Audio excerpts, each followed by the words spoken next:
Lining up the financial side of college or trade school is our topic for discussion on this edition of The Inside Scoop. Hello and welcome back to another episode of The Inside Scoop. I'm still David Owen. If you get something out of our discussion today, please give us a thumbs up and make sure you're subscribed. Also, click that notification bell and share it with a friend. Unless you've been living under a rock for a couple of decades, you've noticed the costs for education have gone up dramatically. So much so that students oftentimes struggle to pay the bills without getting a student loan. Helping us navigate these uncharted waters are Patty DaSilva, high school counseling consultant, and Gillian Moody, the counseling department chair of Harrison High School. Welcome to the podcast. And Patty, you've been here before, so this is old school for you, right? Yes, sir. Okay. Happy to be back. So, people who, perhaps, I guess for the benefit of the people who were living under a rock, sorry, how expensive is post-secondary schooling like college or trade school nowadays? So it actually has increased quite a bit. And when it's adjusted for inflation over the past 20 years, it's gone up about 56% just for public colleges. Oh, wow. Right. 56%? 56% over the past 20 years. Okay. So wow. Private schools are increasing much more rapidly.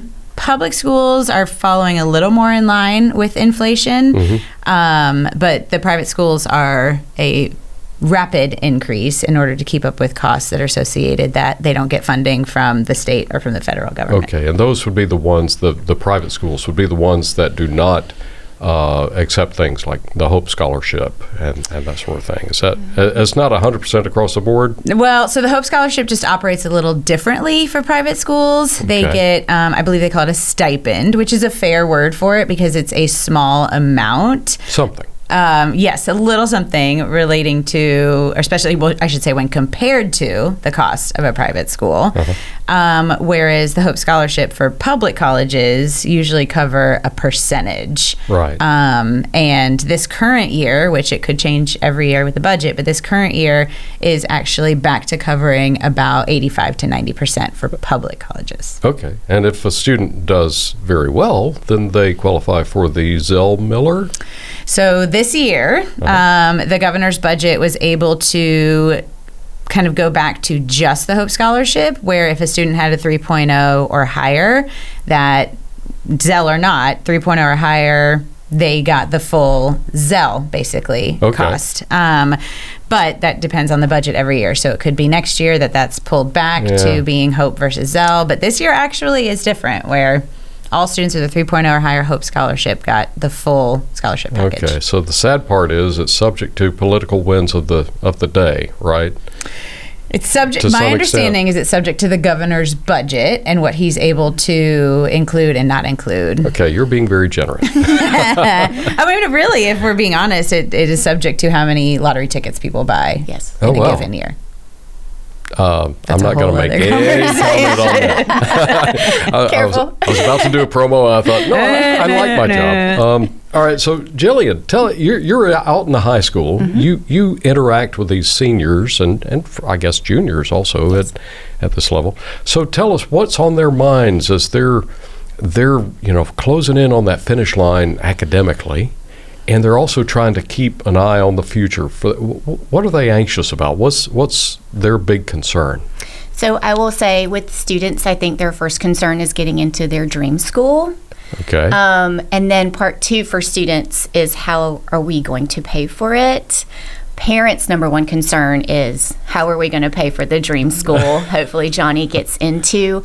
So, that's where the FAFSA comes in and they've got to fill that out. And I think that in itself is cumbersome for parents because it is a big form and it demands a lot of specific tax and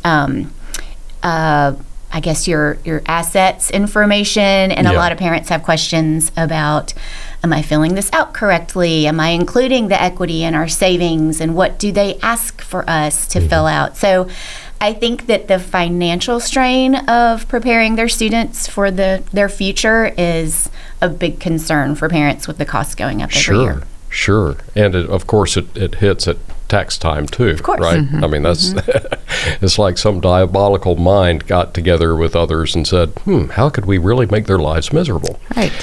So FAFSA, that's part of the title of this podcast. What is the FAFSA in a nutshell? Is there a way to? I know that's. No, that's I'm actually asking. really glad you asked it. Okay. Because I think there's a general misconception that the FAFSA gives you money. Right. It does not. So FAFSA stands for Free Application for Federal Student Aid. Okay. So it's literally just an application. It's a free application. Yes, Okay. It is. Yeah, That's you don't a have little to misleading, pay isn't it? to. Well, it's free in that I think that might almost be a way of them saying if somebody's trying to charge you to fill out this application, then okay. you need to beware. Kind of a consumer protection angle to it. Right. Okay. And maybe FAFSA is better than AFSA. I don't know. Application for Federal Student Aid. But yeah, so the FAFSA is just an application. And ultimately, in a nutshell, the way that it works is you put all of your information onto this form. Mm-hmm. That form goes to whichever institutions you choose to send it to. Okay. And they then take their total cost and offer you a financial aid package based on the information in the FAFSA. Okay. Is it income based? Tell us a little more about what the purpose of the FAFSA is, and maybe even give us an example if you don't mind. Sure. So in a way, it's a way of the institution, the college or university, understanding a family's finances and income Right. and how it relates to affording college. Okay. So the way that the FAFSA works is a family completes the entire application. It asks lots of questions, like Gillian was saying, about assets and income and, just all these financial pieces. Mm-hmm. And then that goes to any of the institutions that the family selects, and they do their own calculation, and then that's how they're able to offer financial aid packages. So, Okay. for example, a kind of average cost per year. So we're talking total cost of attendance. When a college gives a number for a total cost of attendance, this is tuition, fees, room and board, even estimated food for the year, books and supplies, like everything that they have taken into consideration for what it should cost for the total cost for a student for a year. Okay. So each college has that individual amount, and it's usually pretty easy to find too. You can literally Google the name of a college and cost of attendance. Okay. So each college has that amount, and then the FAFSA helps come up with the SAI, or the Student Aid Index. And this is ultimately what the FAFSA and its calculations assume a family can contribute to their student's education. Okay. So for example, a pretty good average for some of our public universities that are more popular with students is about $25,000 for their total cost of attendance. Everything all encompass, meals being Yes. not the least of that, Yes, right? total cost of attendance for a year of university, Okay. of college. And so once a family completes the FAFSA, so a family who has a median income of $80,000 total family income, their SAI would be around $7,000. Okay. So when they send the FAFSA to that university, the university takes 25 and they subtract the 7 because that's what they think that the family can afford towards the college. Yeah. And then the remaining number is what they're going to offer a financial aid package for. Okay. That financial aid package, however, could be scholarships, it could be grants, it could also be loans. Okay. So it could be a combination of these various things. Yes. And that, some quick math would say that's $18,000 based on your example. Correct. So the family comes up with, for that first year, $7,000, and then that $18,000 is kind of required by each university to offer to fill the gap. But like Okay. I said, that gap could be filled by scholarships right, and grants, which don't have to be paid back, right. but also could be offered through loans and things of that matter. So does this also, and this is maybe a little bit outside the scope, but maybe not. I mean, as a parent, this would be it is on my mind. I've got one going there, going to school also. So is this an opportunity for parents or students or both to find out whether there are jobs on campus that might fill that gap. Yes, that also goes through the FAFSA, the work-study programs. Okay. And that would be offered. There's a part in the FAFSA to check off whether or not a student would be interested in work-study. Sure. And if they say that they are, that can become a part of the application as well. And I would presume that's an important thing for them to figure out. Are you able to handle having a job as well as your job being a student? Correct. I mean, that could be substantial workload. Definitely. All right. So how long has the FAFSA been around? I don't remember if you actually told us. Do you have a ballpark idea? Is it a new thing? No, it's not a new thing. It started, I believe it was back in the 60s at its very first inception. Okay. It started back in the 60s, and it had over 100 questions from then up until about 2021. And so in 2021 is where they passed the act to try to make it a little bit easier for families, make it a little less questions. But this year is the first time that it's been updated to reflect that. And now I think it's at most, I think it's 36 questions. Okay. So for some families, it could take as little as 10 minutes. But the estimate, according to the Federal Student Aid website, is it shouldn't take more than an hour. Okay. Well, I've got maybe news for you. It ain't happening like that. There have been some new things. I mean, some new implementations, I guess, in the interest of trying to make things better, but things haven't gone all that smoothly, right? Gillian, can you give any boots on the ground perspectives on what is going on and what families are experiencing? So I think the intent was to help parents fill out the FAFSA form by consolidating the questions and the time that it requires. I think there's, a period of time where things have to kind of get the kinks worked out, and I think that's kind of what we're going through right now. They've got the new IRS data retrieval process where it just takes your IRS, your tax information, and plugs it into your FAFSA form, which I think really does help. And the intent is to help parents with that part of the process, working through the kinks on that. So I think while that kinks process is working out, it does cause a lot of anxiety for parents while they're the guinea pigs. So, they do a great job of reaching out and asking us to help them. We've got great resources with Georgia Student Finance to help them through the process. Okay. But I do think that the thing parents have to know is they are not alone. We're here to help them. You know, everybody's kind of going through this. But yeah, it's a tedious process, but you have to make sure that you fill it out correctly so that you do receive the support financially that your student needs when they get to school. And I'm sure there are a lot of other parents, and I'm I'm speaking. I'm doing this podcast for me, people. I'm sorry. There is a concern that if there are problems with the FAFSA, either technical problems or maybe the parent didn't fill things out properly or what have you, that it gets kicked back, delays happen, and then my child can't get into the school because all the slots are taken. Is that a valid concern, or do you think that's maybe overblown a little bit? I don't know that it's not valid. I mean, kinks can happen in the system. I feel like, the application for next year is available, and I always tell parents, when it's available, get your student to set up their account. You enter your information so that the earlier the better. You want to go ahead and make sure that you've done all that you can do as early as possible. So if there is a bump in the road or something gets kicked out, you are able to run interference and still get that form submitted on time. You've got time to resolve it.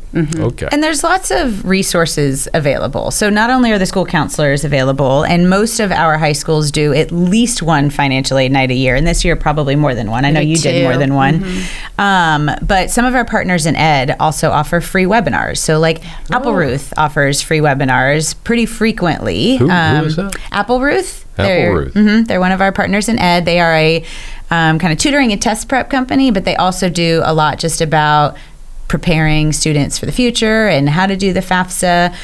Most banking institutions also do different webinars. So Sallie Mae has several of them. And then even some of our more local credit unions might offer webinars because they're financially based. Georgia Student Finance also does webinars on a regular basis to help parents with the FAFSA form. Okay. And they have a whole outreach team, which is who typically comes to our financial aid nights to support the families and even to support the counselors.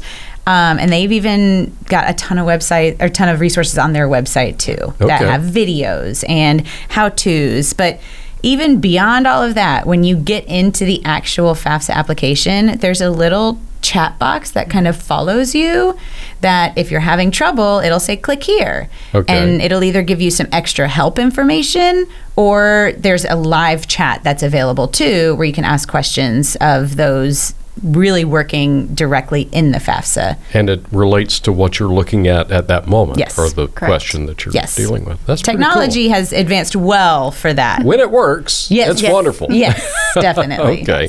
Well, it sounds like they are working toward a much smoother process. It's just you can't be perfect from the start. Anytime you do something that substantial. Growing pains. So, I heard a friend who shall remain anonymous, say, well, what about the idea of having my child apply as his own household? Okay, to me that sounds like working the system a bit, gaming the system. Yes. Is that a wise move? Is it even possible? So if a parent is claiming their child as a dependent on their taxes, then they have to use their information when they complete the FAFSA. From the prior year's taxes, Yes, that is correct. So if you go on Georgia Future's website, it lists specific requirements that if a student, is a ward of the state or, there's different situations specifically listed where a student can register as their own independent in the FAFSA form. But parents have asked that question. I've been doing this for a really long time, and every year they're like, what if we tried this? I'm like, no. We'll give them an apartment somewhere as long as it saves us $80,000. It's not that easy. Great theory, but they've already thought through that, so don't even try. They're out in front of that. So, and you mentioned a resource a moment ago. Georgia Futures? Georgia Futures, yes. Tell us a little bit about who they are and what they can do to help us. So Georgia Futures is a great one-stop shop for all of our students and parents. It has information to help them with FAFSA. It has information to help them with Hope and Zell Miller Scholarship. It has information for dual enrollment. Pretty much anything high school, college related that a parent or a student has questions about, that's where they need to go because it's a really easy website to navigate and it's really helpful with the information that they have available. Yeah, it sounds like a great comfort opportunity, if nothing else, right? Yes. Another really interesting website that's new this year is called the Georgia Degrees Pay website.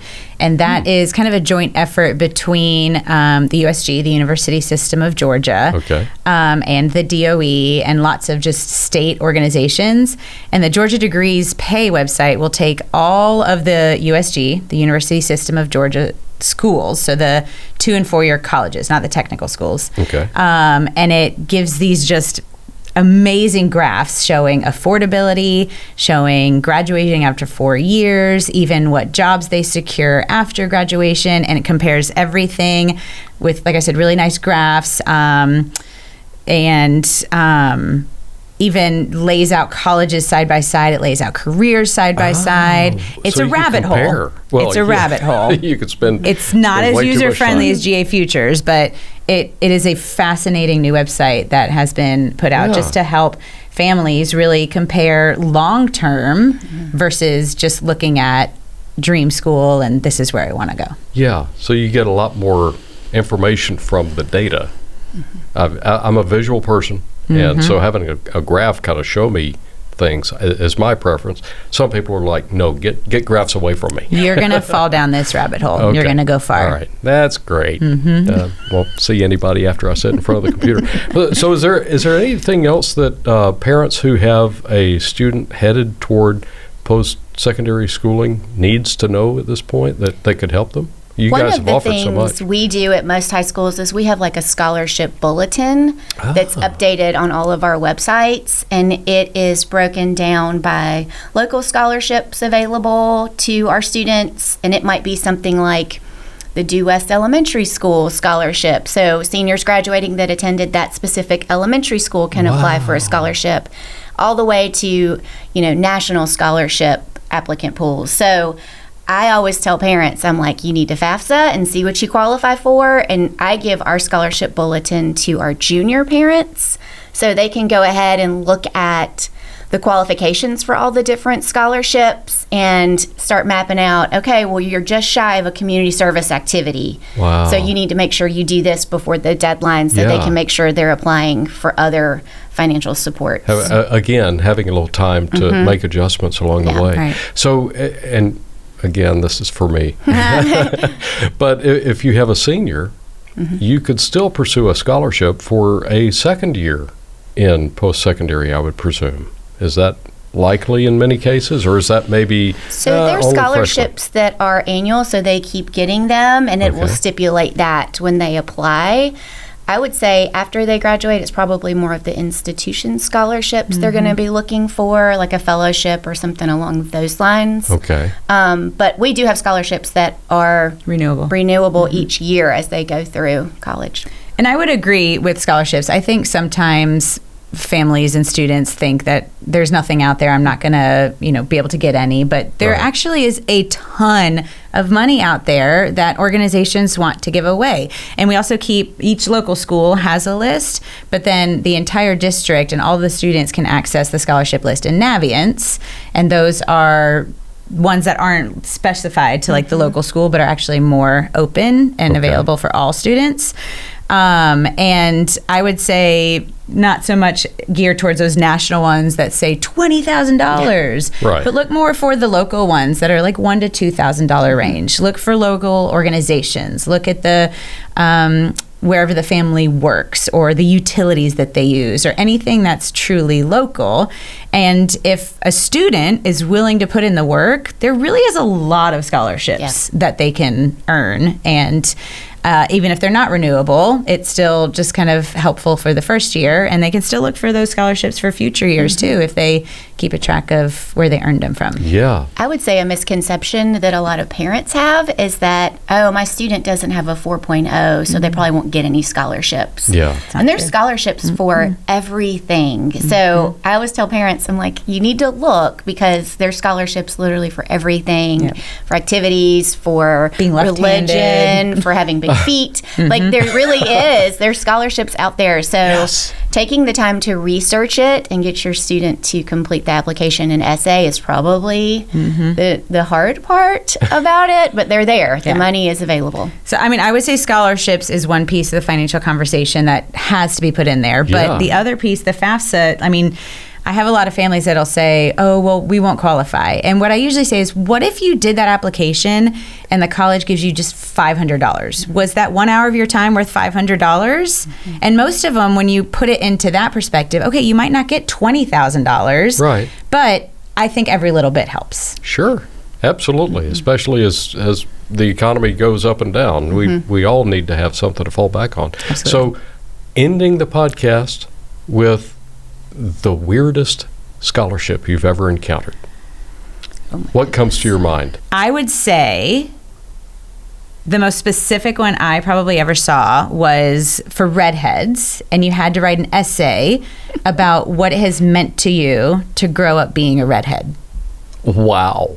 That's probably the most specific one. But like I said, the left-handed one, that one was really interesting. That one always sticks out in my memory, too. Yeah. I had a kid that found a scholarship for having big feet, because we were having the discussion of, you don't have to, he had like a 2.8 or something, and he found the scholarship for big feet. I don't know that he actually followed through and applied for it, but I was kind of taken aback that there's a scholarship for having big feet. I used to tell students, what's something unique about you? Google that as a scholarship. Yeah. I would Google curly hair scholarship. I bet you there's one out there. Probably one. You would get it. Absolutely. You would definitely win that one. That's for sure. Great hair. Well, you guys have jealous. imparted some incredible information. I'm personally thankful. I know the viewers out there are grateful for what you've offered. offered, and we'll make sure that we put those links to all of these amazing resources, it sounds like, in the show notes and the description.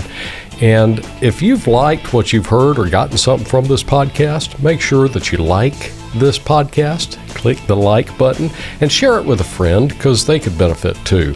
Thanks for listening to this episode of The Inside Scoop, a podcast produced by the Cobb County School District.